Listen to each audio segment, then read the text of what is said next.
it is very clearly said to us that we may believe that Jesus is the Christ, the Son of God, and that believing we may have life in His name.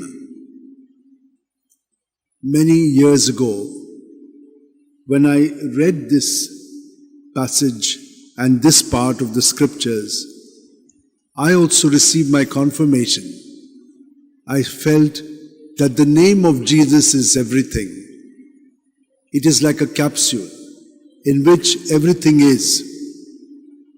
And in those days, we were talking about the black hole.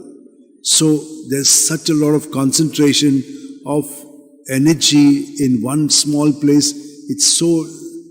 It can't be explained. But that is what I felt, that Jesus' name is so powerful that if we remain united to His name, everything else will fall in place. Seek first the kingdom. The rest will fall in line. Jesus is the kingdom. He encapsulates everything there is. Because we have also heard in the same Gospel of John that in the beginning was the Word, and the Word was with God, and the Word was God. Everything came into being through the Word, and nothing exists without it.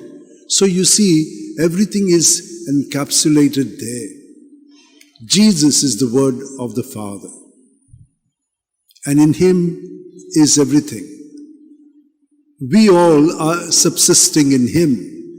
And not only those who are here, but the entire world, the whole of humanity from the beginning of time till the end of time. This is unfathomable, like the black hole. It is something very powerful. But if we only remain united to His name, you will see the transformation that will take place in our thought patterns. Because when you are centered on Him and His name, then everything else begins to change in the way we see and we hear. Because He becomes the center of our being, which He is. But when we shift away from Him and become self-centered, then everything gets vitiated. That means everything begins to change. We see things in a worldly way.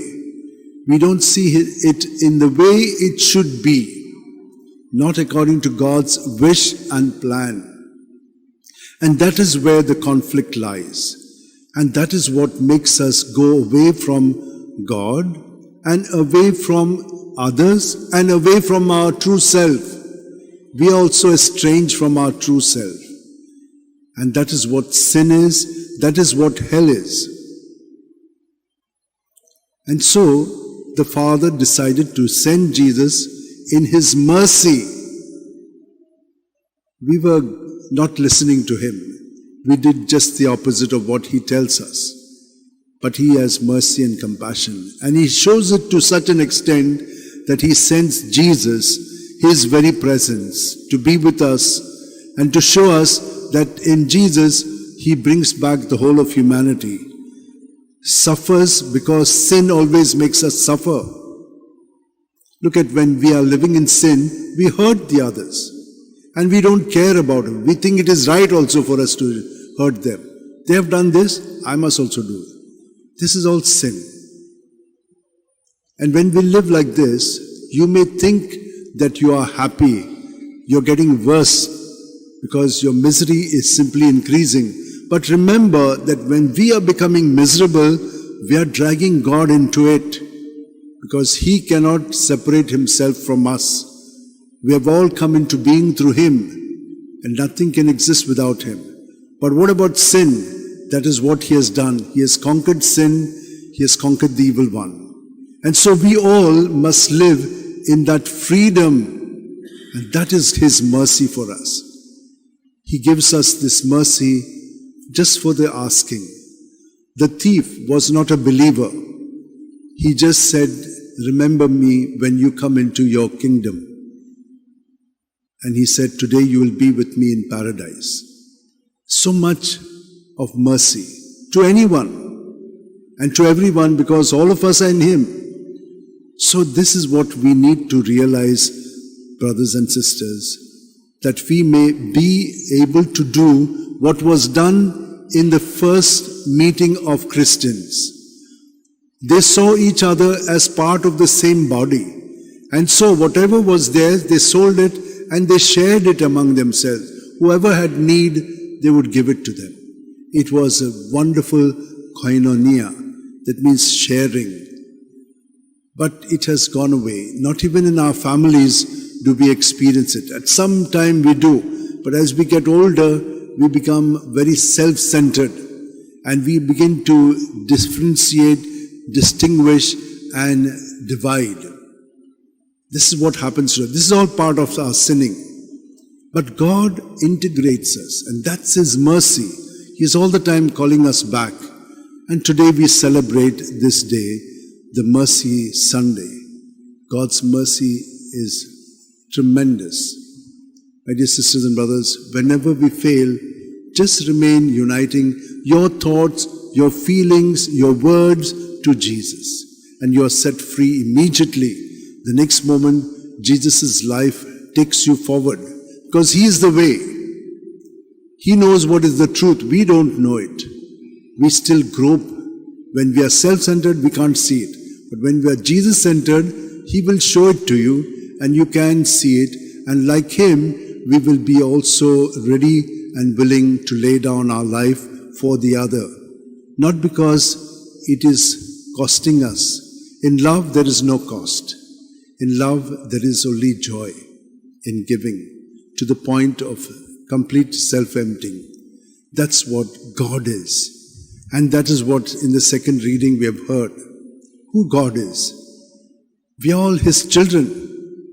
And what do we have to do? Just follow His command. What is His command? That God loves us and we must love God. Love the Lord your God with all your heart, with all your soul, with all your strength, with all your mind, and your neighbor as yourself. That is what love is. God is love, and in God we live. And he who lives in love lives in God, and God lives in him or her. So that is very clear. John told us. You know John the evangelist, he was a very young follower of Jesus. But he understood this very well. And towards the end of his life, he only talked about love. That God is love and that everything is in love, is in God. And so whatever is not in love is against God. So that is how he saw it. And look at what Jesus is telling us today. He told the apostles that be believing in me because I am God's presence in your heart. And if we are present to him in our heart, then like God and God's children we shall be. My dear sisters and brothers, there is so much for us that we can live. But we don't have to worry about it. Just live in union with Jesus. And I've been telling you this. Look at Jesus, how he lived his life. At the end of the day, he spent time with his Father. What did he do? He surrendered himself completely. And with the Father he remained. In the morning, he remained again with the Father. And in this communion, the whole night was a great moment of prayer. And this prayer led him through the day. So he said, whatever I'm saying and doing, not I. It is my Father who is saying it in me and through me. That's what he said. If you have seen me, you have seen him. My dear sisters and brothers, when people look at us, they hear our name and they say, he's a Christian. But there are other Christians in other parts. They have similar names like the other people in the place. But they are internally totally Christians. They are baptized. So their names do not give them away. But their behavior, yes, their behavior changes. Because everywhere in the country, the caste is very strong. And if you go to any place, they will size you by how you walk, how you talk, and what you say and how you say it. And they will categorize you. But these people, they can make out that there is something different in them.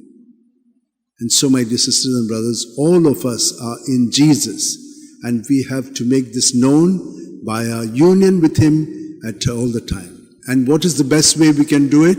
At every breath. At every breath, He is in us and we are in Him. Remain in me as I remain in you. Just as a branch cannot bear fruit on its own unless it remains on the vine, so neither can you unless you remain in me. This is the command. But He is very merciful and loving. And so I will say this prayer, and you can all say this part with me. I trust in you. O blood and water, which gushed forth from the heart of Jesus as a fountain of mercy for us, let us say, I trust in you. O blood and water, which gushed forth from the heart of Jesus as a fountain of mercy for us, I trust in you. O blood and water, which gushed forth from the heart of Jesus as a fountain of mercy for us, I trust in you.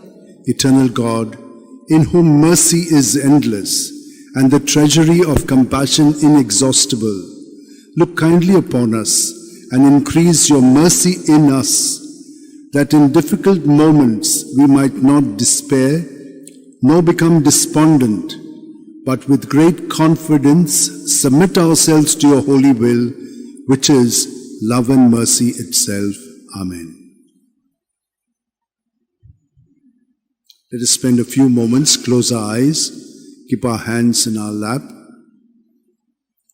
Just be present to Jesus at every breath in us, filling us from our toes right up to our head, in everything at our body, mind and spirit level, and emptied in Jesus of everything there is within us, our thoughts, good, bad, ugly, feelings, memories, behavioral patterns, our attitudes, our intentions.